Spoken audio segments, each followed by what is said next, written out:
Breakfast skip பண்ணுறதுனால நம்ம பாடியில் என்னெல்லாம் நடக்குதுங்கிறத பார்ப்போம். வணக்கம், நான் doctor Nivea from Saran's hospital. நம்ம எல்லாருமே லைஃப்பில் ஏதோ ஒரு தேடல் நோக்கி ஓடிட்டே இருக்கோம் இல்லையா? 1 மினிட் நம்ம லைஃப்பை பாஸ் பண்ணி நம்ம ஹெல்த்தியாக லைஃப் ஸ்டைலாக இருக்கமா அப்படிங்கிறத பார்ப்போமா? நம்ம டேவை ஹெல்த்தியாக ஸ்டார்ட் பண்ணுறதுக்கு பிரேக்ஃபாஸ்ட்டுங்கிறது ரொம்ப இம்பார்ட்டண்ட். நம்ம எத்தனை பேர் பிரேக்ஃபாஸ்ட்டை ஸ்கிப் பண்ணாமல் சாப்பிட்ருக்கோம்? பிரேக்ஃபாஸ்ட் ஸ்கிப் பண்ணுறதுனால நம்ம பாடியில் என்னெல்லாம் நடக்குதுங்கிறத பார்ப்போம். நார்மலாக நம்ம ஸ்லீப்பிங் ஸ்டேஜில் இருக்கும் போது நம்ம பாடி ஆல்ரெடி 7 to 8 hours ஃபாஸ்டிங்ல இருக்கும். இப்போ மார்னிங் நம்ம எந்திரிச்சு நம்ம பிரேக்ஃபாஸ்ட் சாப்பிடல அப்படிங்கும் போது ஃபாஸ்டா நம்ம பிரேக் பண்ணல. ஸோ அதனால என்ன ஆகும்னா, ஆல்ரெடி நம்ம பிரெயின்ல ஸ்டோர் ஆயிருக்க எனர்ஜி ஃபுல்லா யூட்டிலைஸ் ஆகி நம்ம லிவர்ல இருக்க எனர்ஜி எல்லாம் யூட்டிலைஸ் பண்ண நம்ம பாடி ஸ்டார்ட் பண்ணும்.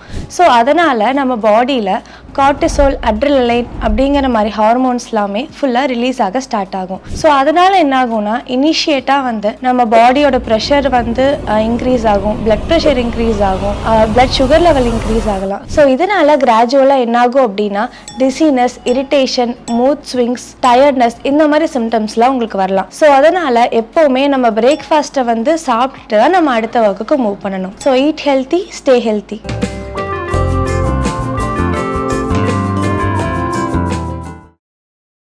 உங்கள் சரண்ஸ் மருத்துவமனை, வேர்ல்ட்ஸ் பெஸ்ட் இன்டிகிரேட்டட் ஹாஸ்பிட்டல்.